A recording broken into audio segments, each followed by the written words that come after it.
네, 오늘은 그 빅데이터에 관한 저작권 문제를 중심으로 한번 이야기를 하겠습니다. 지난주에 우리 그 빅데이터에 관한 이야기를 좀 했었죠. 데이터는 주어진 것들이라고 복수로 표현할 수 있습니다. 눈으로, 오감으로 주어진 것들, 내감도 있을 수 있겠고요. 또 지난번에 우리가 읽었던 소시오패스와 관련돼서 말씀드리자면은 제7감, 양심을 통해서도 주어진 것들이 있을 테고, 상상, 생각, 직관 등등.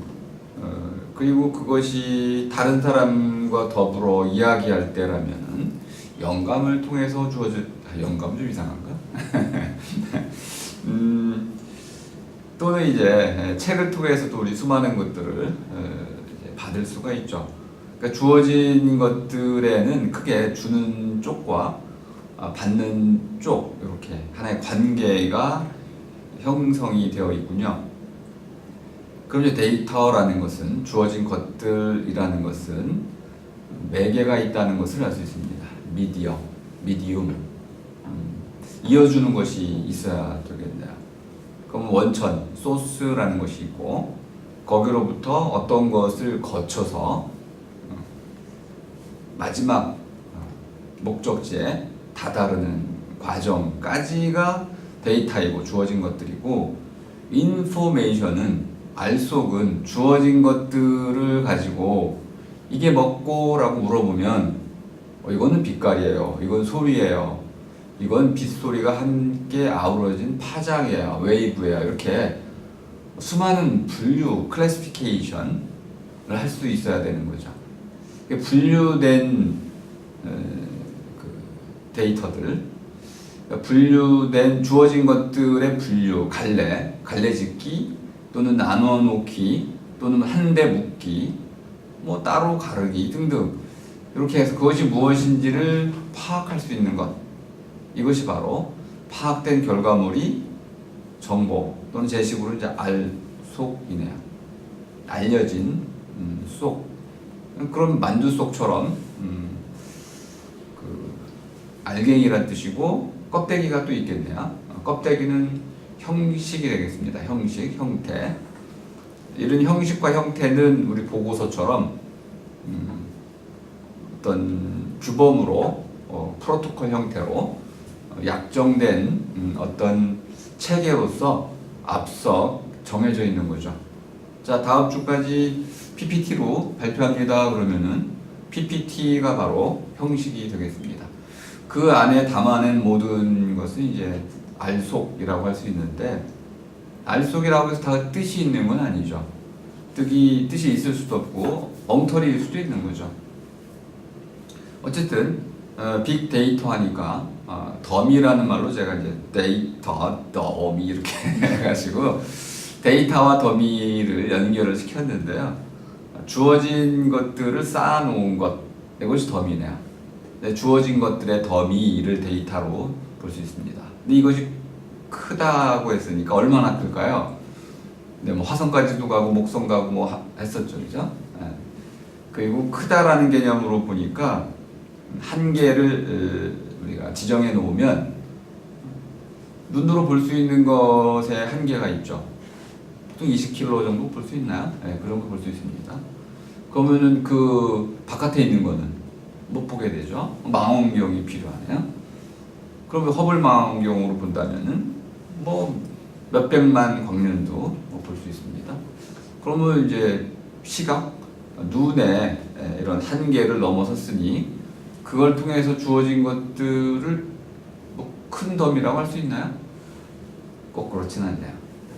더미에 큰이 붙었을 때는 양에 관한 개념이었습니다. 사람이 헬 수 없을 정도로 많은 양, 이것을 이제 빅이라고, 크다라는 개념을 일단 양, 헬 수 있는, 잼자를 소개드렸죠. 재어진 만큼의 양이 헬 수 없을 정도로 큰 것들. 예를 들어서 우리 그 인구 센서스 할 때, 통계할 때, 그것 때문에 컴퓨터가 만들어지는 거죠. 처음에 사람이 셀 수가 없어. 인구가 늘어나니까. 이렇게 사람이 실제로 계산할 수 있는 범위를 넘어선 것들. 페이스북 사용자 수 하루에 얼만큼 올리나요? 그러면 뭐 5제타바이트라고 한다면은 사람이 셀 수가 없어요. 센다 하더라도 시간이 어마어마하게 걸릴 뿐만 아니라 또 그 내용을 분석할 수도 없네요. 그러니까 세나 많아지 뭐 이런 거는. 대신에 컴퓨터는 순식간에 해낼 수 있으니까 이렇게 사람이 처리할 수는 없지만은 컴퓨터에 의해서 나름대로, 그럼 이제 컴퓨터에 주어진 것들이 되겠네요. AI라고 말할 수 있을 텐데, 지금 여기서 얘기한 빅데이터, 큰 덤이라는 거는 사람은 처리할 수 없을 만큼 크지만 분명히 그것을 처리해낼 수 있는 그런 AI가 있을 때 성립이 되는 개념입니다. 이걸 우리는 오늘날 이제 클라우드라고도 하는데요. 구름, 방울방울 수증기처럼 올라간 것들이 모이는 곳이죠. 이게 클라우드입니다. 그 구름을 이루고 있는 알갱이들이 어디서 왔는지 잘 몰라요. 하지만 모이게 되면 그 구름이 형태를 갖죠. 그런 분석이 가능하다는 걸 의미하는 겁니다. 자, 롱 데이터도 잠깐 설명을 좀 드렸었는데, 롱, 길다라는 거죠. 숏 데이터에 반대하네요. 그죠? 페이스북이나 이런 것들은 플리처 이런 데에 나와 있는, 플리커 이런 데에 나와 그 주어진 것들은 뭐 기껏 해봤자 2005년 정도부터 또는 2010년 이후에 생산된 것들이죠. 시간적으로 짧아서 최근의 것들은 많이 보여줄 수 있지만 옛 것, 특히 역사적으로 의미 있는 옛 것들을 말해줄 수는 없군요. 그래서 이렇게 이제 책을 통해 가지고 우리 스캔, 훑어낸 그 책들을 통해서, 책은 기본적으로 한 4,000년 전부터 만들어져 왔으니까 이 책들을 데이터로 한, 책으로부터 주어진 것들을 가지고 만들어낸 그런 정보가 있다면 그것은 이제 롱 데이터라고 할 수 있겠네요.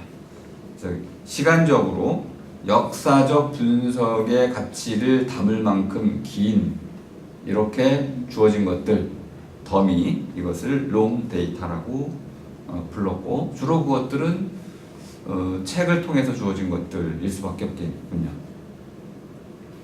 물론 여기서는 주로 낱말을 가지고 있기 때문에 그런데요. 그림은 어떨까요? 그림도 롱 데이터, 긴 덤이네요. 그죠?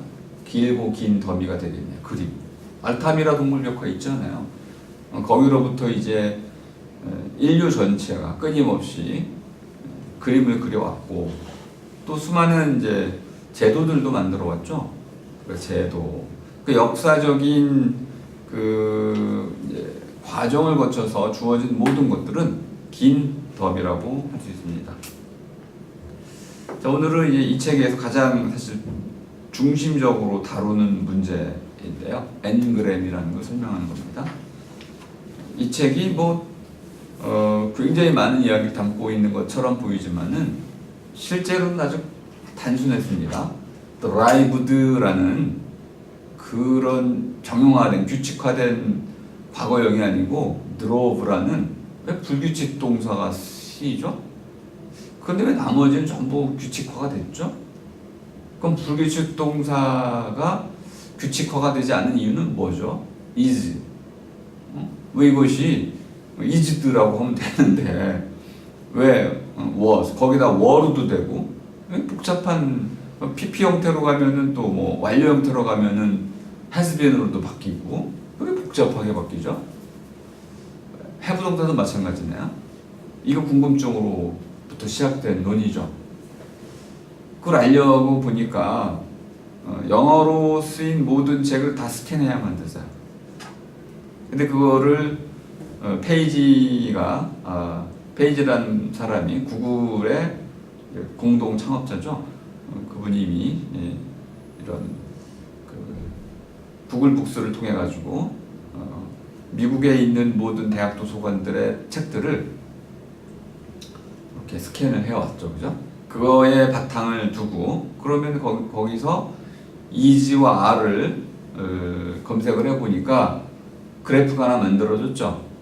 이지가 쓰이기 시작한 때, 그 다음에 R가 쓰이기 시작한 때, 또는 그럼 드라이브드가 쓰이기 시작한 때, 드로브가 쓰이기 시작한 때 도표를 쭉 만들면 언제부터 그 낱말들이 쓰였는지를 확인할 수가 있게 되고요. 언제 많이 쓰이고 언제 안 쓰이게 되고 생성과 소멸의 그래프를 이걸 이제 생명 주기라고도 부르고 있습니다. 아주 그냥 순수한 호기심이라고 부를 수 있었던 하버드생들이 졸업 논문 내기 위해서 만든 하나의 프로젝트였는데 그때부터 이제 이러한 구글과의 어떤 협업 이런 것들 염두에 두고 자기들 프로젝트를 발전시켜 왔다고 그러죠. 자, 그리고 나서 이제 여러 가지 문제점들이 생겨났는데 첫 번째 문제가 저작권 문제였습니다. 책을 복사했으니까 그러면 책을 쓴 사람이 있을 테고 가장 큰 문제는 출판한 출판사가 있는 거죠. 출판사들이 책을 출판한 이유는 당연히 돈을 벌기 위한 겁니다. 그런데 자기들이 돈을 벌기 위해서 출판한 책을 누가 복사를 해가지고 무료로 배포한다면은 출판사는 망해야겠네. 그럼 당연히 이거는 저작권법에 위배가 되고 고소를 당하겠죠. 이 문제를 해결하는 획기적인 프로그램이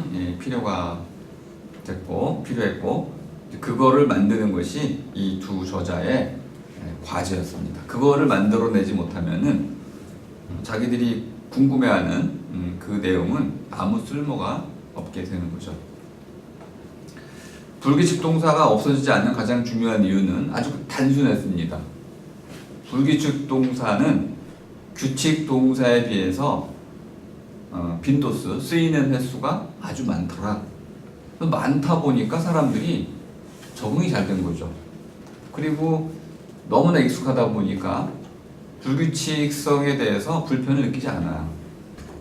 그리고 많은 사람들이 썼기 때문에, 모두가 썼기 때문에 의미 전달에도 큰 문제가 없었습니다. 이렇게 많이 쓰이는 것들은 불규칙하더라도 사라지지 않고 지속적으로 쓰이더라. 그럼 얼마나 많이 쓰이면 될까요? 예를 들어서 한 세대가 다 쓰면 그거는 많이 쓰이는 거겠죠. 한 세대 가운데도 50% 이상이 쓴다면 많이 쓰이는 겁니다. 근데 뒤에 이제 유명한 사람이 왜 유명해지는지를 설명하는 이유도 그런 거예요. 누가 유명해지나요? 많이.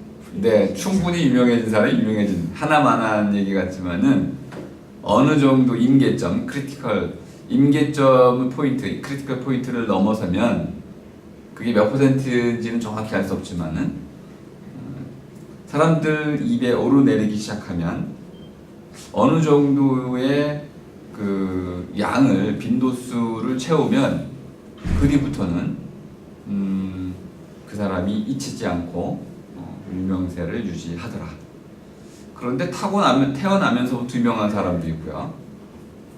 윌리엄 그 다이애나의 그 아들을 예를 들었죠. 워낙 유명했어요, 그죠?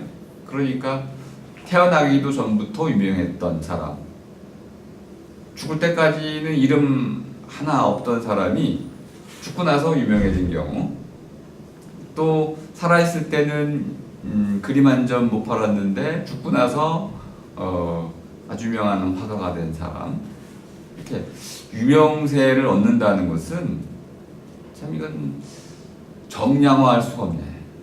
측량할 수가 없고 예측할 수가 없는, 과연 그럴까요? 이렇게 묻는 거죠. 이 엔그램이라는 하나의 시스템을 활용해 보니까 우리가 상상도 할 수 없었던 그런 유명세를 예측할 수 있는 비법이 좀 있는 것 같다는 거예요.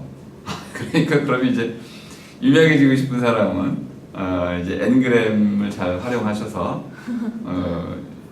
나이를 많이 먹을수록 유명해지기 어려워지네요. 그러니까 유명해지려면 좀 이른 시기에 사람들 입방아에 올라야 됩니다. 말이 좀 이상한데 가장 유명한 사람은 누구였을까요? 예수였을까요? 아돌프 히틀러였을까요? 가장 유명한 사람은 물론 예수인데 악명이 높아도 히틀러도 이제 그 20세기 이후에는 가장 유명한 사람을 꼽으라면 히틀러가 꼽힙니다. 그러면 이 엔그램은 한편으로는 가치 판단을 하지 않는다는 걸 알 수 있습니다. 자, 불규칙 동사의 경우를 잘 염두에 두시고 사람들에게 많이 쓰이고 또는 많이 말해지고 그러한 빈도수, 쓰임의 횟수가 늘어나면 늘어날수록 사람들은 그것을 당연히 여기게 된다는 겁니다. 그러면 이건 앞으로 이 부분 논의가 없지만은 윤리 부분도 그렇게 되지 않을까요? 도덕. 우리가 마땅히 해야만 하는 것을 의무라고 하죠. 그런데 무엇을 마땅히 해야만 하는 것으로 볼 수 있나요? 지각하면 안 된다. 마땅히 해야만 하는 건가요? 그런데 갑자기 막 10명이 지각하다가 25명 가운데 뭐 24명이 지각하면 어떻게 돼요? 이게 N그램식으로 보면은 아노미죠. 그게 아노미가 아니야. 그러니까 지각이 의무가 되는 거야. 그런데 이제 이때 칸트 아저씨께서 좀 등장을 하신다면은 그럼 수업이 안 되겠죠. 그럼 뭐 교수도 지각하면 되지 뭐. 그러면 실질적으로는 한 15분 늦게 시작을 하는 게 되나요? 그럼 새로운 규칙이 만들어지는 거죠. 그럼 15분 뒤에 시작한다를 규칙으로 만들면 그럼 사람들은 그 규칙은 지켜야겠죠. 근데 또 누군가가 16분에 오면 어려워지네요. 그러니까 우리가 정확히 예측할 수는 없지만은 도덕적 행위도 엔그램의 법칙에 따라 가지고 사람들이 어느 순간 무단횡단을 많이 하기 시작하면 무단횡단하는 것이 도덕적으로 허용될 가능성이 높아진다고도 말할 수 있겠습니다. 전쟁통에 사람들이 많이 죽는 장면을 목격하게 된다면 아마 점점 더 전쟁 중에는 사람을 죽이는 것이 도덕적으로 정당화될 수도 있을지 모르겠습니다. 이 엔그램의 법칙은 우리의 상식을 많이 뒤집어 버렸어요. 아직 그 논의까지는 여기서 이 책에서 하고 있지 못한데, 그래서 아마 진격의 서막이라고 하는 것이 도덕도 나중에는 엔그램의 방식으로 논의해 볼 수 있지 않을까 싶습니다. 자, 일단 오늘의 핵심 주제로 가보겠습니다. 이것만 좀 잘 이해해 주셔도 이 책을 굉장히 잘 이해하게 되는 거예요. 78쪽에 가면 빅데이터 연구가 마주하고 있는 어떤 어려움을 얘기하고 있습니다. 빅데이터 연구. 큰 더미라는 것은 내가 생산할 수 있는 건 아니네요. 누가 생산합니까? 페이스북 사용자 전체 또는 인터넷 사용자 전체, 모든 사람이 저마다 생산자가 돼서 만들어내는 거죠. 큰 더미. 그러면 그 큰 더미를 누가 모았어요? 그러면 큰 더미의 소유권은 누구한테 있는 걸까요? 만든 사람. 아까 이제 이 책의 경우를 잠깐 말씀드렸죠. 그리고 창업자. 예를 들어서 책의 경우도 이런 문제가 있네요. 우리 저자가 죽은 지 70년이 지나면은 그 책의 저작권이 소멸됩니다. 그러면 빨리 죽어야 되고 죽은 지 70년이 지나야 돼. 어떤 사람이 오래 살면은 난 그 사람 책을 마음대로 쓸 수가 없어. 이해가 되시죠? 여러 가지 예를 들어 음악 같은 경우나 음원 또는 그림 또 요즘은 이름의 장명에도 지적재산권 이거를 요구하는 경우가 늘어났습니다. 또 이제 브랜드 네이밍, 예를 들어서 무슨 우리 세븐 777인가요? 그거 손톱깎이 그거하고 미국 항공기 보잉 777하고 이게 그 소송이 벌어졌었잖아요. 그래요? 네, 그 777이 보잉 777을 이제 무단 이제 그 이름을 사용했다. 미국에서 이제 소송이 벌어졌는데 그 손톱깎이가 이겼어요. 왜냐면 먼저 썼더라고. 그래요? 그걸 증명해야 돼.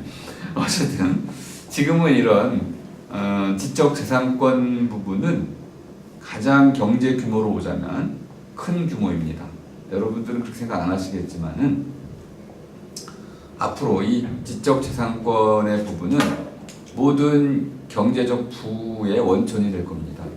디자인의 시대가 됐고 정보의 시대가 됐기 때문에 어떻게든 이런 정보와 디자인을 통해서 사람들은 부를 창출해야만 되는 것이고 그렇게 창출된 분은 보호를 받아야 돼요.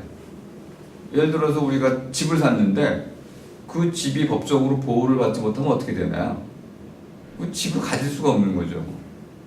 법적으로 딱 보호를 받아야 되죠. 그러면 내 소유, 내 재산이라고 하는 것은 법적인 테두리 안에서만 내 것이 되는 것이지 모든 사람이 모든 사람에 대해서 전쟁을 벌이는 홉스적 자연 상태에서는 재산은 사적 소유권은 보호될 수가 없는 거죠. 법이 없는 곳에는 만인에 대한 투쟁만이 있는 겁니다. 그러면 점점 더 지적 재산권에 대한 보호는 강화될 수밖에 없다는 것을 알 수 있습니다. 그래서 지금 방금 은경 씨 얘기한 것처럼 모든 그 데이터 주어진 것들은 받은 사람에게 소유권이 있는 게 아니고요. 만든 사람에게 주는 사람에게 소유권이 있습니다. 그러니까 처음으로 만든 사람이 모든 소유권을 다 갖게 되는 거죠. 심지어 이제 과학 세계는 더 심각하죠. 초 단위로도 소유권을 주장할 수가 있습니다. 저널에다가 발표를 했는데 내가 어제 발표했어. 오늘 누군가가 나랑 똑같은 걸 발표했어. 그럼 내가 그 사람을 고소할 수가 있어요. 아이씨, 어제 발표한 걸 내가 언제 참조해? 상관없어. 왜냐하면 법이 이렇게 되어 있습니다. 1초라도 먼저 공식 채널에서 발표를 하면 그 사람이 모든 권한을 갖습니다. 뉴턴과 라이프니츠도 그런 식의 지적 재산권을 둘러싼 우리 이제 미분 이제에 대한 누가 먼저 미분을 창안한 사람일까요? 이런 문제를 가지고 거의 같은 시기에 수학적 발견을 했는데 서로 자기가 먼저 발견했다고 이제 주장하게 되는 거죠. 근데 그거를 이제 영국에서 왕립 협회에서는 뉴턴이 먼저 했다 이렇게 했지만은 그 둘의 그 원리를 살펴보니까 전혀 달랐어요. 서로 다른 이론이었고 실제로 지금 쓰이는 미적분은 주로 라이프니츠의 미적분이 쓰이고 있습니다.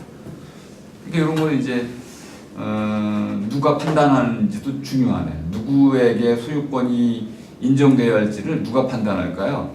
이것도 중요하네. 이거는 주로 이제 미국이 많이 판단을 하고 있습니다. 그런데 모든 재산은 어디로부터 출발하냐면 나라는 것으로부터 출발합니다. 내 것이어야만 돼, 내 것. 그럼 내 것이라는 개념을 잘 이해해 보시죠. 내 것이라는 말에 그 원천이 정의하기 어렵다는 걸 알 수 있습니다. 나라는 게 어디에 있어요? 내 몸이 내 것인가요? 그럼 내 몸으로 만든 건 다 내 것이면은 남의 거 보고 베껴가지고 내가 내 몸으로 만들어내면 내 것이 되는 걸까? 그러니까 내 것이라는 말의 의미의 핵심은 내 몸이라는 것이 아니고 나라고 말할 수 있는 인격적 주체입니다. 법적인 에이전, 법적인 주체입니다. 모든 권리의 주체가 되는 그 나. 보통 우리가 의식으로 설명할 수도 있습니다. 교수님 죄송한데요. 법적 주체와 윤리적 주체가 분리되는 네, 다르게. 윤리의 경우에는 행위의 주체로서 그 행위의 결과에 대한 책임을 지게 되는 행위의 주체라고 주로 볼 수 있겠고요. 법적 주체는 법으로서 명시가 되어 있는데요. 개인도 인디비주얼, 개인도 에이전트, 행위자가 될 수 있고요. 사단법인 이런 경우에는 어떤 집단도 이제 주체가 될 수 있고, 기업도 코퍼레이션 이것도 주체가 될 수 있고, 또는 국가나 정부, 공공기관들 이런 것들도 주체가 될 수 있는 거죠. 경찰서 이런 것도 주체가 될 수 있는 거야. 그러니까 법적으로는 이 모든 주체들이 법적으로 명시가 되어 있습니다. 하지만 도덕의 경우에는 도덕적인 주체는 양심에 근거하는 것이기 때문에 개인 단위로 주체가 결정이 됩니다. 그러니까 도덕 의식이 있는 사람만이 주체가 될 수 있고요. 예를 들어서 뭐 정신 질환자, 금치산자 이런 경우에는 도덕의 주체가 될 수가 없죠. 좀 어려워졌는데요. 오늘 논의가 돼서 좀 어렵습니다. 일단 그 나로부터 나온 것은 내 거다. 그럼 여러분이 아이를 낳았어요. 그럼 누구 아이입니까? 내 아이죠. 뭐 왜요? 나로부터 왔으니까.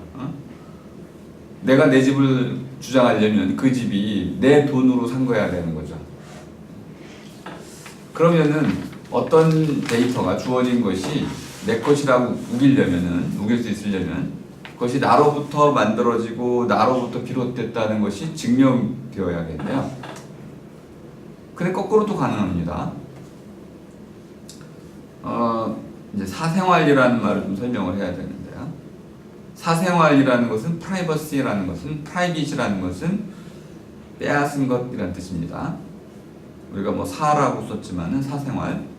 지금은 그 번역을 못 하고 있죠. 그냥 프라이버시라고 얘기하고 있는데 우리말로는 우리말 쓰면 더 어려워질 텐데 아람치라는 겁니다. 아람치.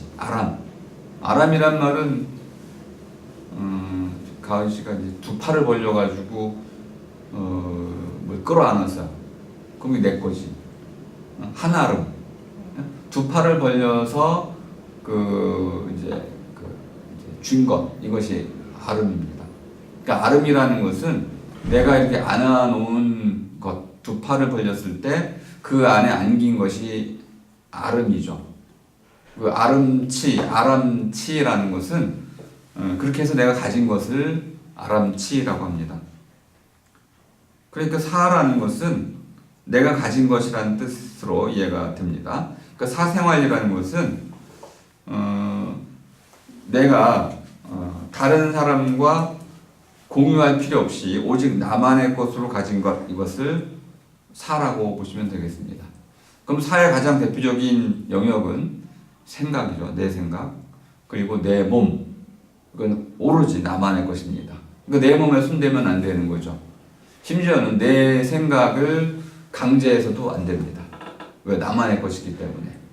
그러니까 프라이버시라고 할 때는 아름 또는 아람치 또는 나만의 것 이렇게 이해를 해주시면은 프라이버시가 잘 이해가 됩니다. 공간도 나만의 것일 수 있어요.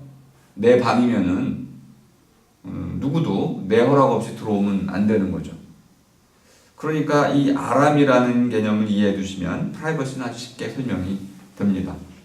심지어 내 얼굴을 누가 보는 것도 이게 내 얼굴이기 때문에 보여주기 싫으면 보지 못하도록 할 수 있어야 되는 거죠. 하지만 문제가 되는 게 이런 거죠. 어떤 그 열린 공간의 경우에 열린 공간에 내 얼굴을 누가 보지 못하게 만들려면 어떻게 해야 돼요? 가면을 쓰고 나가야 돼. 왜? 공간 자체가 내 게 아니기 때문에. 그 공간 자체가 나만의 것이라면은 누구도 그 공간 안에 들어와서 내 얼굴을 보면 안 되죠. 그런데 그 사람이 창문을 열어놔서요. 보인단 말이야, 방안이. 그럼 방안을 이렇게 보이는 방안을 들여다보는 것은 사생활 침해가 아닐까요? 맞는 거. 네, 아이 보라고 열어놨으니까 봐도 되는 거죠. 근데 창문을 닫았는데 창문 문틈이 열려 있어요. 그 문틈으로 보는 거는 그러면 사생활 침해가 아닐까요? 네, 그건 사생활 침해입니다. 문틈은 보라고 열어둔 게 아니기 때문에 그렇습니다. 아주 쉬운 개념이죠, 그죠? 사생활이라는 개념은 뭐냐면 나만의 것이라고 딱 규정이 될 수 있는 거는 누구도 건들면 안 되는 거야. 그게 눈이 돼도 안 됩니다. 냄새도 안 돼. 아, 향수가 참 좋네요. 와가지고 킁킁 냄새를 맡으면 안 되는 거야. 왜? 그건 나만의 것이기 때문에. 그때는 이제 미리 물어봐야겠죠. 허락을 해주면 맡을 수 있습니다. 그때는 사생활 침해가 아닌 거야. 예를 들어서 남녀 간의 애인 관계라면은 이미 애인 관계라는 것 자체가 허락을 해준 거죠. 그래서 그때는 사생활 침해가 아닙니다. 그런데 애인 관계지만은 그걸 사진으로 찍어서 남에게 보여주면 어떻게 되나요? 그 사생활 침해입니다. 왜? 너한테만 허락을 해준 거지 다른 사람에게는 허락해 준 게 아니야. 이렇게 해가지고 모든 경우에 사생활의 경우에는 프라이버시는 나만의 것이라는 낙지가 딱 붙어 있습니다. 나만 쓸 수 있는 것이고요. 누군가가 쓸 수 있다면은 아주 엄격한 제한 안에서 쓸 수 있는 거예요. 자, 그럼 빅데이터로 가볼게요. 좀 어렵네 이거는. 페이스북을 내가 쓰고 있는데 인터넷 댓글을 다는데 공문장이잖아. 누구나 다 볼 수 있어요. 그럼 이걸 어떻게 해야 되죠? 누구나 볼 수 있는 곳에서 내가 글을 썼어요. 그럼 누구나 퍼갈 수도 있네요. 그러면 나만의 것이라고 우길 수가 있을까요? 네. 그래요? 이게 애매해. 페이스북의 경우에는 페이스북은 내 거기 때문에 내 계정이죠. 내 거기 때문에 내 페이스북에 올린 것을 퍼갈 때는 흔적을 남겨서 허락을 받아야 돼. 그런데 그것을 퍼가는 거는 공유하기라는 제도를 통해서 내가 동의를 해줬기 때문에 퍼갈 수는 있어. 하지만 그것을 자기 것으로 만들려면 나한테 다시 허락을 받아야 돼. 당신이 올려놓은 그 페이스북 글을 내가 쓰고 싶은데 써도 되겠습니까? 퍼가는 건 상관없지만은 그걸 자기 책에 쓰고 싶다면은 다시 저작권 문제에 걸리게 됩니다. 아주 뭐 원리만 알면은 되게 쉽다는 것도 알 수 있습니다. 근데 블로그의 경우에는 그렇지 않습니다. 블로그의 경우에는 기본적으로 퍼가라고 거기다 내가 올려놓은 게 아니기 때문에 블로그에서는 퍼갈 때는 분명히 동의를 받아야 됩니다. 설정이 막. 네, 설정을 해놓을 수가 있는 거죠. 네. 블로그는 저작권의 보호를 받는 콘텐츠입니다. 그걸 잘 이해해 두시고요. 카페는 회원가입을 하면 누구든 쓸 수가 있는데 그 카페에도 공유의 범위가 정해져 있습니다. 그것도 범위 안에서만 쓸 수 있는 것이죠. 자, 그럼 이런 큰 더미는 분명 누구나 쓸 수 있지만 기본적으로 수익 창출로 넘어갔을 경우 큰 더미를 내가 분석해가지고 분류해서 새로운 가치를 창출해서 그걸 가지고 내가 이득을 어떤 돈을 벌게 된다면은 그땐 다시 이렇게 물어봐야 돼요. 큰 더미의 그 정보를 생산해낸 유저, 사용자들에게 그렇게 해도 좋은가요? 라고 물어봐야 돼. 그래서 사용 허가를 받아야 되는 거죠. 그러니까 구글이 맨날 그 짓 하는 거잖아요. 맨날 이런 거 사용해도 되겠습니까? 라고 맨날 먼저 그 약관에 대해서 동의를 한 뒤에 사용하게 만들죠. 구글이 법적인 문제 때문에 그렇게 하는 건데 이게 가끔 보면 좀 뒤에 이제 다루게 됩니다. 폭력적이잖아. 구글이 권력을 쥐고 있잖아. 예를 들어서 이제 그 아저씨가 취업을 하고 싶은데 이제 부서는 그 이제 보통 이제 인사부가 있잖아요. 인사부에서 정해주는 대로 간다. 동의하시면 그 채용을 하겠습니다. 근데 동의 안 할 수가 있어? 없죠. 없어. 어디가? 근데 갔더니 갑자기 문지기를 보내는 거야. 그 항의해. 아니 무슨 소리야? 내가 그냥 문지기하러 여기 들어왔으니까 그럼 딱 내밀죠, 그죠? 네. 야, 너 들어올 때 사인했잖아. 그럼 어떻게 하겠어? 하지만 내가 뭐 문지기 할 줄 알고 들어온 건 아니잖아. 이렇게 폭력, 이 권력의 문제가 있는 건데.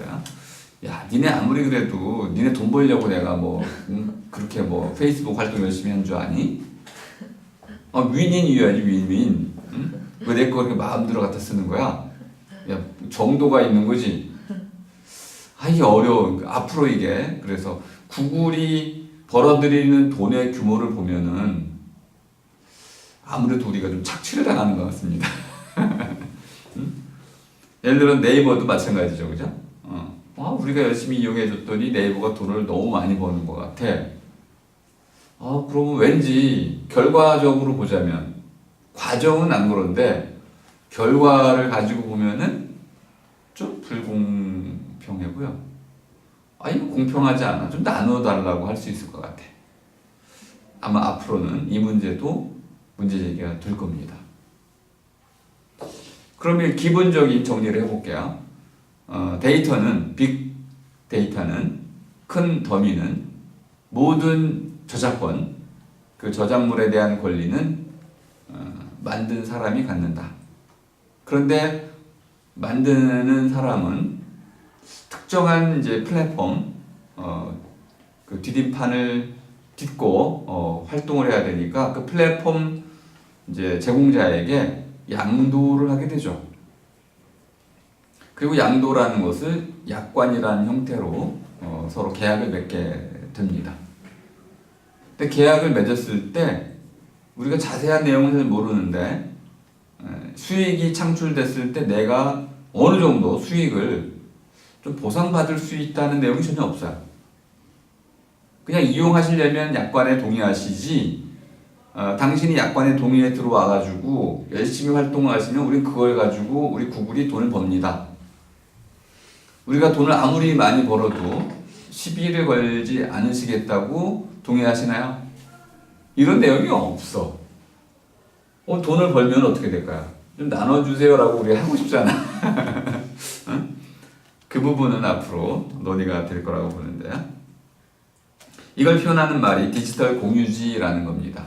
이게 이제 공유지라는 말 때문에 좀 어려워졌는데, 디지털은 뭐 지난주 설명을 좀 드렸으니 넘어가고, 디지털 커먼스. 커먼이라는 말은 커뮤니티라는 말과 좀 다른 겁니다. 커뮤니티는 함께 나누기란 뜻인데, 커뮤니케이션, 함께 나누는 집단, 커뮤니티죠. 제가 이제 모아리, 더불어 함께 모여 살아가는 사람들의 집합, 모아리죠. 커뮤니티인데, 커먼스라는 것은 그렇게 사람들이 같이 갖는 것, 같이 갖고 있는 것, 함께 갖고 있는 것, 함께 같이, 좀 어려운데, 커먼이라는 것이 우리말로 함께라고 번역이 됐을 때는 그 주체가 사람들입니다. 함께 가자 그러면은 사람과 사람끼리를 말하는 거죠. 제가 한번 설명드린 적이 있는데요. 함께라는 것은 스스로 움직일 수 있는 그런 판단의 주체인 경우에만 쓸 수 있는 거다. 강아지는 함께 갈 수 있습니다. 하지만 자동차는 함께 가는 게 아니죠. 타고 가는 것이죠. 이런 건 문제가 되는 겁니다. 그럼 이제 커먼스 하면은 함께 갖는 거라고 한다면은 예를 들어 우리 흐름터 이 모임은 우리가 함께 갖는 거죠. 이거 우리 모두의 소유물이라고 할 수 있습니다. 이런 게 커먼스죠. 함께 가진 것. 그런데 함께 가진 것 중에 손 같은 경우는 지금 함께 가진 게 아니야. 똑같이 서로에게 손이 있는 거죠. 함께 주어져 있는 것이지 갖는 건 아니야. 그러니까 커먼스라는 것은 인터넷이라는 것은 나도 뭐 10억분의 1 규모로 참여를 하고는 있지만은 그런 의미에서 내가 디지털 체계를 인터넷을 함께 가진 거죠. 커먼스입니다. 함께 가진 것. 그럼 그만큼은 내 지분이네요. 그래서 나에게 주어진 지분을 도메인이라고 부릅니다. 근데 이 도메인은 특정한 영역으로 원래 이제 그 도메인이란 말은 도미누스 주인이란 임자란 뜻이죠. 임자 로드 영어로 로드입니다. 주인의 땅이야. 그러면 주인의 땅 하면은 좀 무섭죠, 그죠? 주의 땅 모두 복종해야 되는 거죠. 우리 영지, 영토, 봉토 이런 말로 쓰였습니다. 영지, 영주가 있어서 그 영주의 소유지, 이스테이트 이것이 바로 도메인입니다. 법이 있어요. 그 안에 속한 사람들이 모두 함께 갖는 것, 이것이 도메인입니다. 그러면 우리가 숙대도 도메인이 있죠, 그죠? 그럼 우리 숙대 도메인 안에 들어오면은 네이버에 똑같은 이름이 있어도 나는 나만의 이름을 사용할 수가 있습니다. 똑같은 이름을 쓸 수 있어요. 도메인이 달라지면은 도메인은 영토라는 뜻입니다. 땅. 그럼 이렇게 얘기할 수 저는 뭐 도메인을 쉽게 번역할 수 있다고 봐요. 도메인은 인터넷 땅입니다. 땅덩어리. 인터넷에 땅덩어리가 있는 거예요. 그 땅덩어리, 땅堆기를 쪼개서 갈라서 누군가 지배를 하고 있는 거죠. 그것이 바로 도메인입니다. 쉽게 설명이 될 수 있는 거죠. 이런 디지털 공유지라는 것이 있고 이것을 누구나 쓸 수는 있는데 이 모든 영역 전체를 소유하는 사람은 없어요. 그러니까 빅데이터, 큰 더미를 몽땅 구글이 가져가서 이걸 쓴다면 어쨌든 n분의 1씩 되는 모든 뭐 주식시장에서 개미 투자자들이라고 하죠. 그 도메인 조금 한 땅덩어리 갖고 있는 사람들의 기본권을 침해한 거죠. 그래서 큰 더미, 빅데이터는 이런 저작권 문제와 관련해서 굉장히 복잡한 문제를 낳게 됩니다. 구글이 이것을 피하기 위해서 쉐도잉이라는 기법을 창안해냈어요. 이건 사실 도둑질하는 방법인데요. 도둑이 기술이 발전한 거야. 여기 보면은 79쪽에 그림자 데이터라는 말로 번역이 됐습니다. 섀도우 데이터. 섀도우는 그림자죠. 그림자라는 것은 검다라는 뜻도 있는데요. 검이, 그림. 예? 이때는 검자. 검다는 뜻이에요. 그림자. 아무리 밝아도 그림자는 검잖아요. 뭐 흐린 그림자, 짙은 그림자 있지만은. 예. 그럼 섀도우도 마찬가지죠. 섀도우는 드리워진 것이란 뜻입니다. 드리워진 어떤 것. 데이터는 주어진 것들이죠. 근데 원래 제 데이터가 있습니다. 주어진 것이 있는데 이 주어진 것을 큰 더미로 만들어 쓰다 보니까 이런 지적재산권 문제에 걸려요. 그래서 이거를 그것이 누구 것인지를 모르도록 아까 얘기했죠. 아람치라고 하는 것을 지워버려요. 일단 첫 번째 지울 수 있는 건 사람 이름이에요. 사람 이름 지우면은 일단 그 사람이 이게 내 거야 라고 우기기가 어려워지는 거죠. 사람 이름 지우고요. 그 사람만의 고유한 특화된 정보들을 지워요. 뭐 키라든지 성별이라든지 이런 거 지워버려요. 주소지 이런 거 다 지워버리죠. 그러니까 섀도우 데이터라는 것은 본디 데이터에 주어진 것에서 그것에 담긴 이 아람치, 사적인 것들을 모두 지우거나 또는 다른 말로 얘기하면 좀 흐릿하게 만들어. 실제로 지우는 건 아닙니다. 검색이 되지 않도록 만드는 거죠. 흐릿하게 만드는 거죠. 왜 이쪽에 예를 들어서 뭐 누구 은경할 때 그 성에다가 X 붙여가지고 X 은경 이렇게 하는 거 있잖아요. X 지우면 아니 뭐 김신지, 최신지 뭐 이신지도 알게 뭐야. 이런 경우를 쉐도잉이라고 그렇게 해가지고 이제 어쨌든 그 데이터를 쓰겠다는 거죠. 핵심은 이 프라이버시, 아람치에 대한 소송이 제기되지 않도록, 침해가 생기지 않도록 막는 방식입니다. 그러면 그림자 데이터를 사실 이렇게 바꿔야겠네요. 데이터 그림자다. 번역을 좀 바꿀 필요가 있어 보입니다. 그림자 데이터라는 건 그림자에 관한 데이터처럼 보이잖아요. 근데 이것이 원래 의도하려고 하는 것은 뭐냐면 이런 아람치, 사적 소유권, 프라이버시 문제가 발생하지 않도록 데이터, 주어진 것 안에 담긴 아람치 요소를 지우거나 크릿하게 만들어서 새로운 형태로 바꿔놓은 거죠. 그러니까 데이터의 그림자를 만든 거야. 데이터 그림자라고 번역하는 것이 훨씬 좋겠습니다. 근데 2006년에 아메리카 온라인이라는 이러한 이제 한 포털 업체에서 이제 뉴욕 타임즈 기자들한테 이제 특별한 이제 고소를 당하게 됩니다. 이 사람들이 이제 이용자 검색 기록을 대중에게 공개해가지고 과학적 목적으로 이용하도록 그 큰 더미를 빅데이터를 공개했는데, 그만 기자들이 그들이 공개한 그 큰 더미에서 요것저것 찾아가지고 딱 그 사람을 누군가를 특징해 버린 거야. 그 사람한테 얘기를 해. 당신 뭐 그때 집 샀죠? 라고 물어본 거야. 너 어떻게 알았어요? 그래서 알고 봤더니 이렇게 해서 재구성해가지고 그 한 사람의 정보를 알아낼 수 있는 길이 열린 거예요. 그래서 소송이 제기가 됐습니다. 그리고 빅데이터를 닫아버렸죠. 하지만 이미 공개가 됐기 때문에 아무리 빠르게 닫는다 하더라도 이미 늦어버린 거죠. 이 문제가 발생을 하면서 구글은 이제 빅데이터를 처리하는 방법의 4가지 원칙을 세우게 됩니다.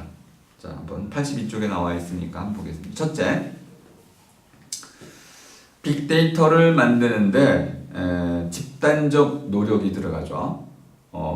페이스북 같은 경우는 3억 명 이상이 집단적 노력을 하게 되는 겁니다. 인터넷 전체로 본다면 10억 명 이상이 집단적 노력을 기울여야 되는 거죠. 그럼 그들의 보이지 않는 개미들의 권리를 반드시 보호하는 방식으로 빅데이터를 만들어야 된다. 그러니까 프라이버시의 보호를, 아람치 보호를 최우선으로 할 것. 두 번째는 이런 큰 더미를 만드는 데는 돈과 시간이 많이 들어가죠. 예를 들어서 레리 페이지가 그 구글 북스의 500만 권을 만드는데 7년이 걸렸습니다. 천문학적 돈이 들어갔죠. 근데 이렇게 만들고 그것이 쓰레기라면 왜 만들죠?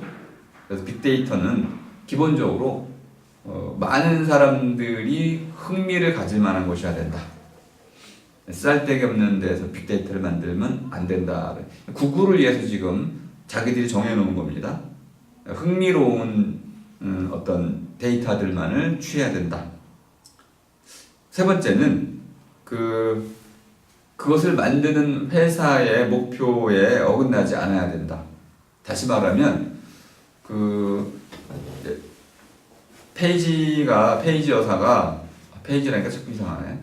사람 이름입니다. 페이지가 그 전 세계의 책을 훑어내기를 하려고 했을 때 그 목표는 뭐냐면 그런 책을 모든 사람에게 무상으로 공급하기 위한 거였어요.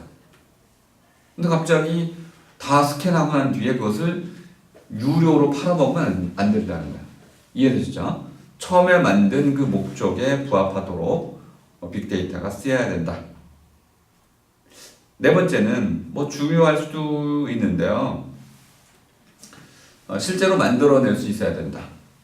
실제로 만들어내야 된다는 건 뭐냐면 프라이버시 문제에 걸리지 않고 흥미로우면서도 그 목표에 어긋나지 않는 그러한 큰 더미를 만들어야지 중간에 이렇게 만들고 났더니 엄청난 구멍들이 생겨가지고 프라이버시 문제에 휘말리면 안 된다는 것이죠.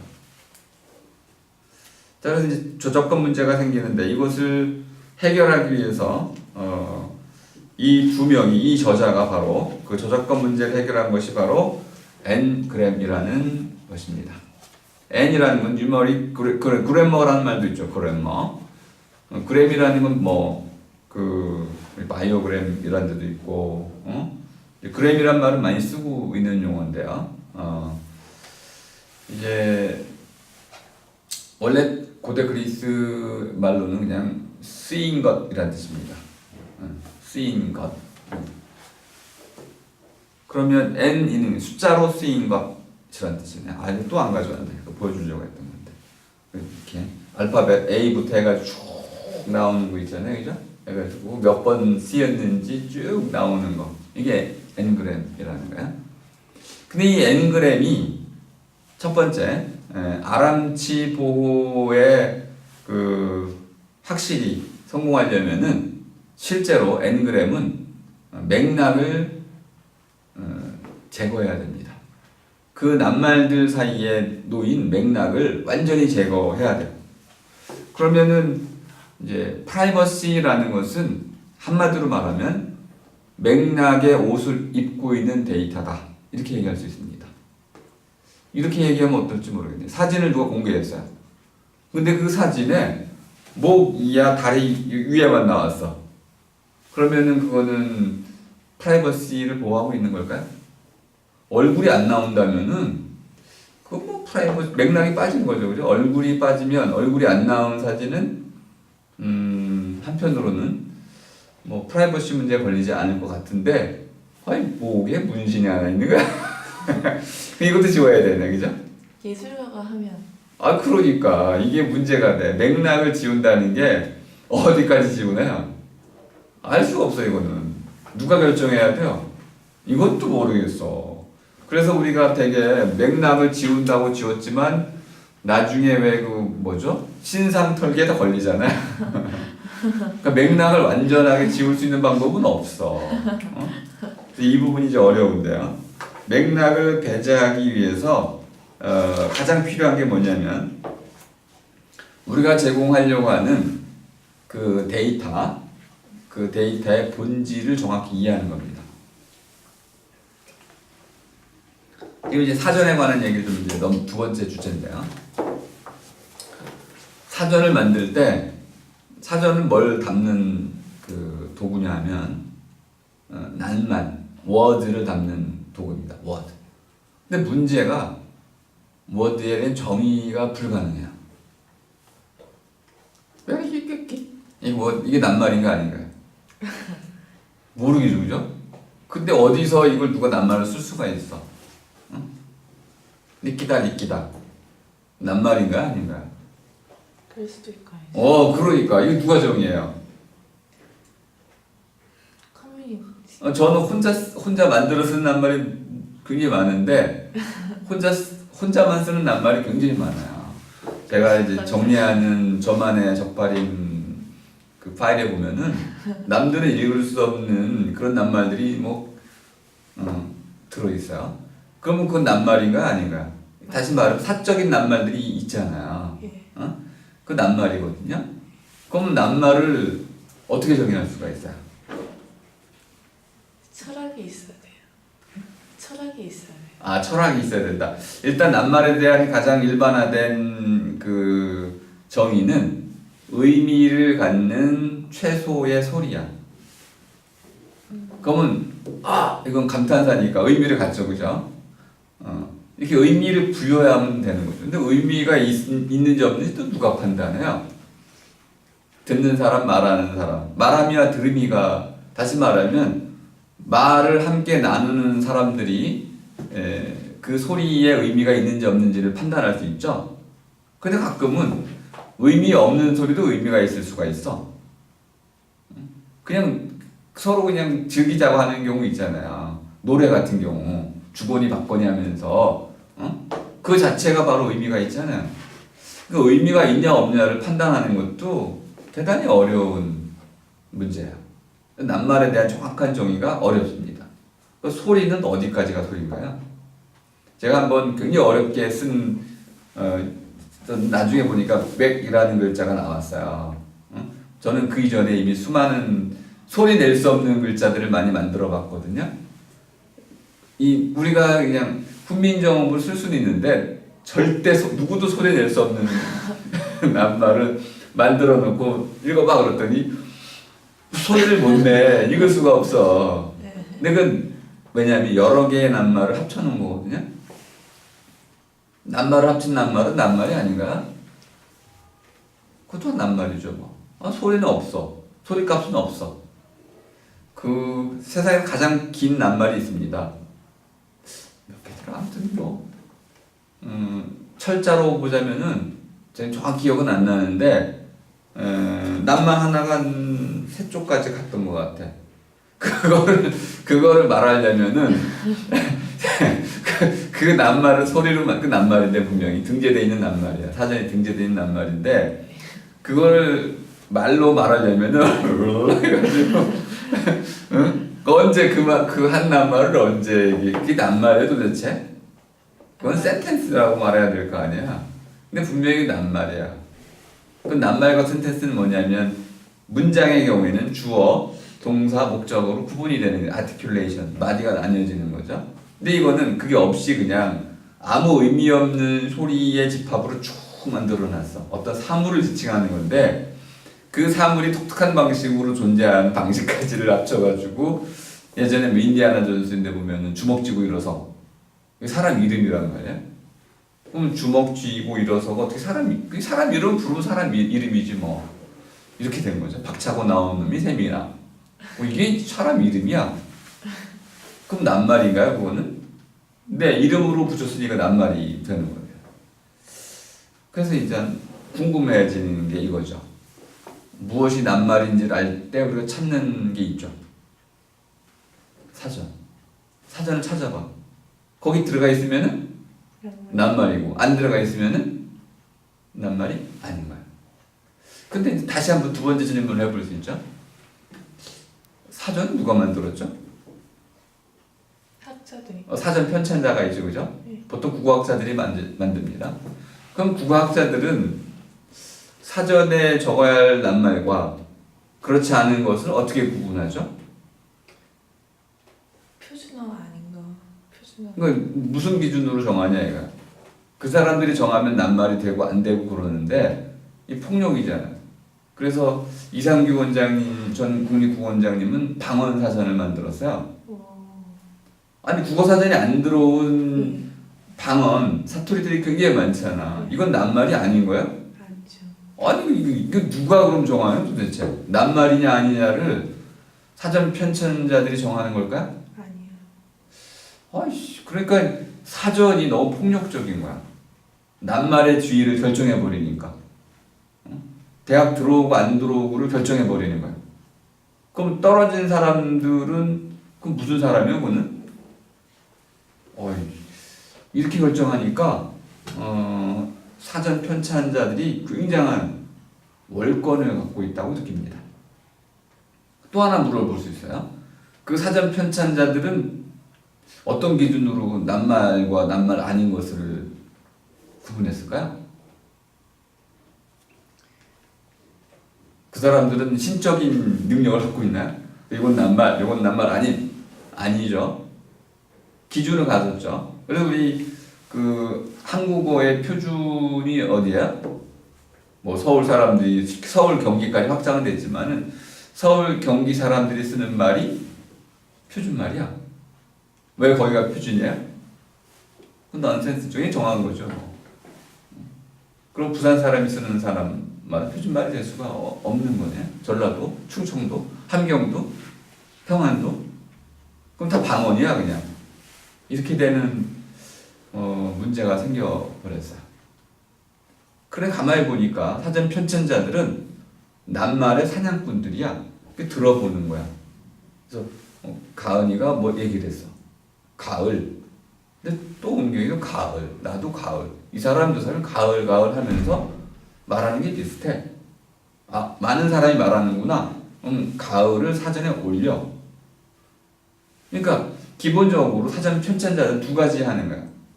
낱말인지 아닌지를 구분하는 규범적인 잣대가 있습니다.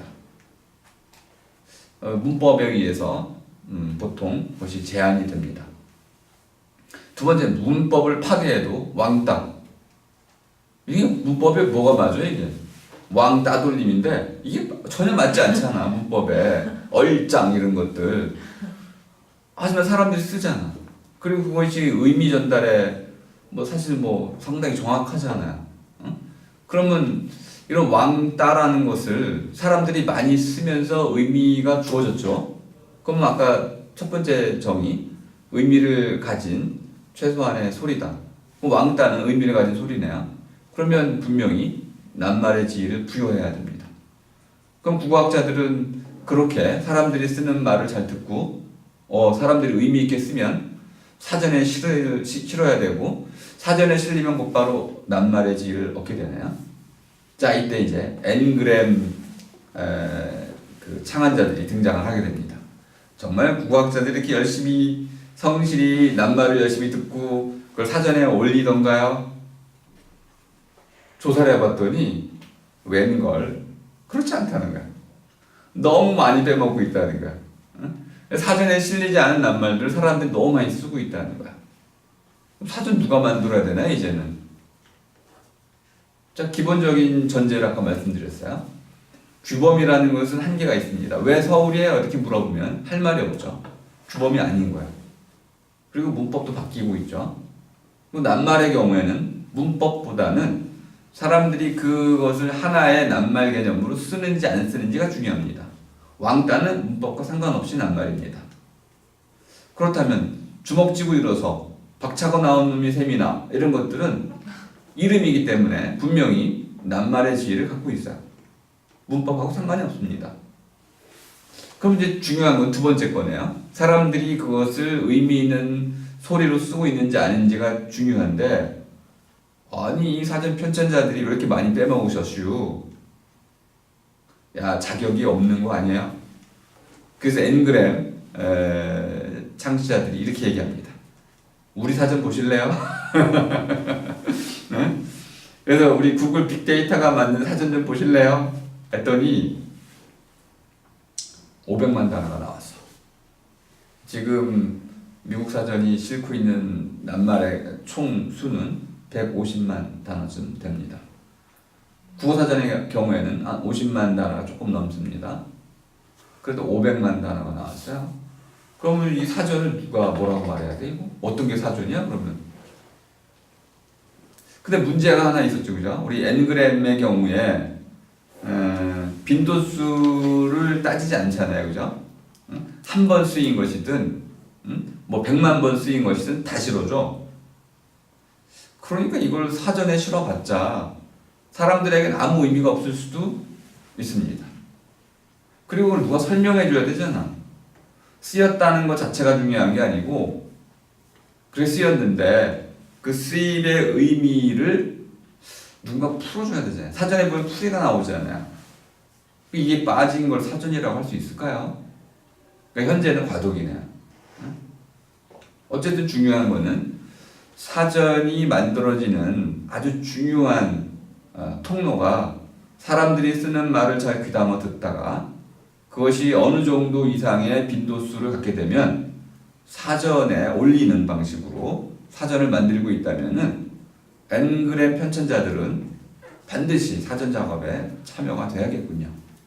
다만 그렇게 발견된 그 낱말들이 실제로 사전에 올라야 되는지에 대해서는 좀 논의가 필요합니다. 그럼 이제 이 문제를 해결할 때는 빈도수의 어느 정도의 제한을 둬야 할 필요가 있나요? 이 문제를 다루는 게 바로 명성의 문제입니다. 야, 대단히 그 치밀하게 이 책이 쓰여졌다는 걸 알 수 있습니다. 명성이라는 것은 fame이라고 우리가 번역을 하고 있는데 명성. 우리말로 명성하면은 뭐 그냥 이름소리라는 뜻이네요. 이 사람도 막 저 사람 이름을 부르고 또 누구도 저 사람 이름을 부르고 그러니까 사람들이 많이 부르는 이름을 얘기하는 겁니다. 사람들 입에 끊임없이 오르내리는 그런 이름. 그러니까 널리 우리 회자라고 하냐 그죠? 저작거리에서 널리 두루 퍼진 알려진 이름 이것이 명성입니다. 셀러브리티 하면은 이제 연예인이라는 개념으로 많이 쓰고 있는데요. 그 많은 사람들이 알고 있을 뿐만 아니라 나름대로는 상당히 그 권위를 갖고 있는 사람. 외모면 외모, 재산이면 재산 등등 이런 부분에서 두 가지를 갖고 있는 사람. 그러니까 명성, 명예 이런 개념으로 연결되는데 여기서 일단 명성이라고 이름을 쓰겠습니다. 명성에 대한 정의는 대단히 어렵네요. 이것도 낱말만큼이나 어렵습니다. 더 어려운 거는 우리가 명성이라는 것은 낱말로 명사로 쓰이는 경우도 있지만은 명성을 그 같다라는 경우에 쓸 때 유명하다라고 쓸 때가 있어요. 그 명성과 유명하다는 같은 말임에도 불구하고 famous 하면은 fame과 다른 거죠. 유명하다 동사 형용사가 되면요 갑자기 비교급이 허용돼요. 더 유명하다. 근데 더 유명하다는 거 어떻게 우리가 잴 수가 있죠? 코페르니쿠스를 여러분이 아실 겁니다. 코페르니쿠스는 신부였어요. 그런데 자기가 발견한 게 그 태양 중심설이었잖아요. 그런데 성경이 지지하는 것은 지구 중심설이에요. 근데 이걸 발표를 못해요. 너무나 자기가 믿고 있는 신앙과 그리고 또 당대 지식인들이 모두 알고 있는 믿음 이거하고 너무 반대되는 발견을 하다 보니까 이거를 발표를 못하게 돼. 근데 어쨌든 자기가 발견한 것은 사실이야. 그래서 그걸 책으로 써서 출판하게 되는데 침대에서 출판되는 걸 봐. 코페르니쿠스는 지금 우리에게 굉장히 유명하지만은 당시에는 알려지지 않는 사람이야. 반고가 그랬죠, 그죠? 살아생전에 한 점도 못 팔았죠. 그래서 뭐라고 했더라? 아무튼 내 그림이 $50에만 팔려도 행복하겠다? 뭐 그랬었는데 어쨌든 한 편도 못 팔았죠. 그러면 이제 이런 유명하다는 말의 의미를 우리가 어떻게 그러면 이걸 잴 수 있을까요? 어느 정도 유명하면 유명한 사람이 되는 거죠? 오늘날은 기준이 있죠. TV에 나오면 일단 유명한 사람이 되는 겁니다. TV. 미디어에 노출되는 거. 근데 미디어도 이제는 종류가 많아지니까 아무데나 나오면 뭐 저도 뭐 아무데나 나와도 의미가 없잖아요. 어딘가 시청률이 높은 거? 그러니까 시청률하고도 관계가 있네. 그러니까 유명해진다는 것은 언론의 어떤 그 주목을 받는다든지 또는 시청자들에게 각인이 된다든지 이런 부분에서 유명성을 우리가 인정하게 됩니다. 그러니까 점점 더 미디어에 의한 그 노출 또 미디어의 인정 또는 시청자들의 각인되는 정도 이런 것들에 의해서 유명세라는 것이 정리가 되다 보니까 과거의 그 명성이라는 거하고는 전혀 다른 방식으로 이해가 됩니다. 아무리 뛰어난 학자라도요, 연예인만큼 명성을 가질 수는 없어요. 그죠. 네, 왜 그럴까요? 막상 왜냐면 연예인은 둘이 목적이 너무 다르잖아요. 그러니까 연예인은 그러니까 좀 싸게 말하자면 좀 외람되게 말하자면 얼굴이 얼마나 팔리느냐에 따라서 주가가 나는 거고 물론 학자도 얼마나 그런 이론이 학계에 알려지느냐도 하긴 하지만 연예인은 쉽게 보여지는 얼굴 그냥 정말 그 사람의 무슨 매력 포인트 특히나 외모 이런 걸로 그냥 표피적인 그냥 사람들 그냥 스쳐가도 알아볼 수 있는 그런데 학자를 정말 대단하다라고 알기 위해서는 그 사람이 거친 그거 뭐 역사라고 해야 되는 건가? 그걸 보고 다 타당성을 인정해줘야 되니까 그래서 연예인과 학자는 근본적으로 너무 다를 수밖에 없는. 예를 들어서 우리 전 전임 총장 한영실 총장님이 이제 그 요리 음식 프로인가? 거기 나와서 유명해졌죠. 근데 그분이 나갈 수 있는 건 음식 프로야. 다른 데는 못 나가지. 그 다른 데 나가려면 연예인이 돼야 돼. 음식 말고 다른 데 토크쇼 뭐 이런 데 다른 연예인들처럼 만능 박사 그렇게 돼야 되죠. 예를 들어서 요즘 문재인 대통령이 TV에 많이 나오죠. 뉴스 시간 꼭 나오잖아. 그러니까 문재인 대통령은 모든 뉴스의 초점이래. 뉴스 방송에. 그러면 문재인 대통령이 굉장히 유명한 사람이 되는 거죠. 하지만 어떤 학자도 모든 뉴스에 계속 나올 수는 없어. 왜냐하면 학자는 전문가이기 때문에 특수한 부분만 어느 일정 기간 동안 뉴스에 나와. 예를 들어서 이제 최근에 우리 뭐 생리대 문제도 있고 이제 위생에 관한 살충제 이런 것들이 있었잖아요. 감염 이런 문제들. 다음에 이제 뭐 무슨 호르몬제, 환경 호르몬 이런 것들. 근데 여기서 스타가 안 나왔잖아. 스타 학자가 안 나왔어요. 왜냐하면 종목이 너무 많았던 거야. 한 종목으로 쭉 하면은 한 사람이 계속 그 문제 가지고 다루면 그 사람도 스타가 될 수 있는데 계속 종목이 바뀌어. 그러니까 그냥 잠깐 인터뷰하고 끝나죠.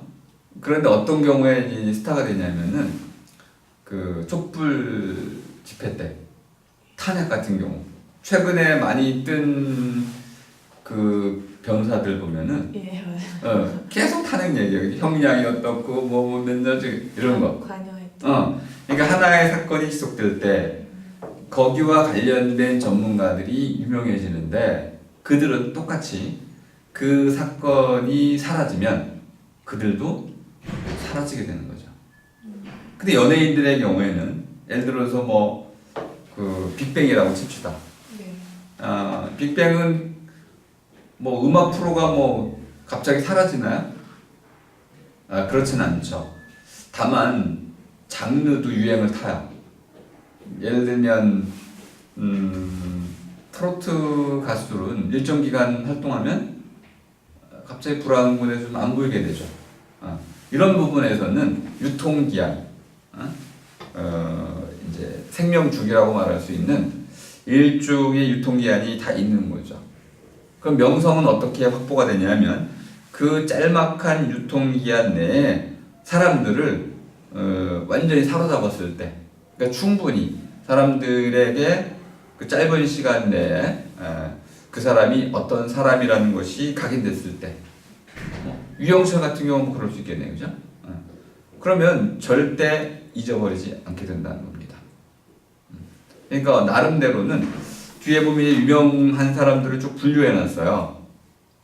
예를 들어서 그 아티스트 이런 대중가수가 유명해지는 방식하고 학자가 유명해지는 방식과 정치인이 유명해지는 방식이 다 다르다는 거야. 계통이 다르다는 거야.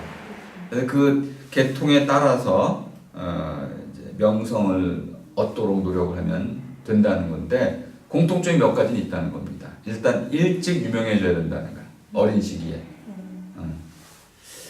잘 모르겠네요, 그거는. 그럼 저는 이미 이제 유명해지기는 좀 어려워진 것 같아요. 유명하시죠. 어떻게 다시 젊어질 수가 있을까? 지금 충분히 유명하시지 않나요? 아이,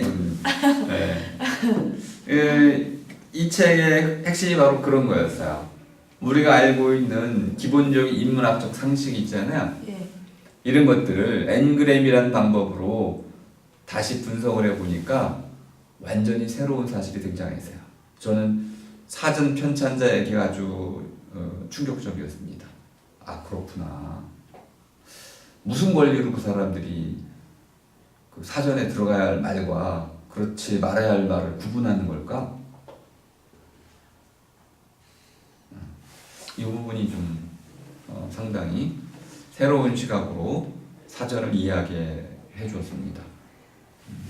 물론 요즘은 이제 그 사전의 종류가 많아가지고 그 렉시컨이라고 이제 제가 또 갑자기 렉시코그라피 제가 만드는 표현인데 어째 사람들이 쓴 모든 말을 기록한다. 그것이 속어가 됐든 욕이 됐든 뭐 1시간만 쓰이다가 사라지는 것이 됐든지 간에 이렇게 기록물로 남아있는 모든 말은 사전에 적어둔다. 이렇게 렉시코그라피라는 개념을 가지고도 사전을 만들 수 있지 않을까 이런 생각들을 좀 하고 있었는데 여기서는 좀 더 체계적으로 빈도 횟수를 가지고 이제 사전을 이제 어떻게 만들지를 이제 논의한 걸 보고 깜짝 놀랐고, 다만 이제 어려운 점이 하나 그거였습니다. 유명한 낱말을 어떻게 구분해낼까요? 그러니까 유명한 낱말을 구분하려면 일단 계통을 잘 따져야 됩니다. 진화생물학에 쓰이는 낱말들을 사전에 올려야 될까요? 말아야 될까요? 그럼 이렇게 얘기해야 돼요. 진화생물학 사전을 만들면 된다. 쉽죠, 그죠? 네. 일반인들이 쓰는 사전과 전문가들이 쓰는 사전을 구분해가지고 계통은 따려면 되겠군요. 이 쉬운 방법이 있었네. 이런 것들. 그래서 N그램이 알려주는 빅데이터 인문학은 기본적으로 우리가 통념으로 갖고 있었던 특정한 틀을 좀 다시 한번 생각해보게 해주는 특징을 갖고 있었습니다. 제 책을 이렇게 끝내고 잠깐 좀 쉬었다가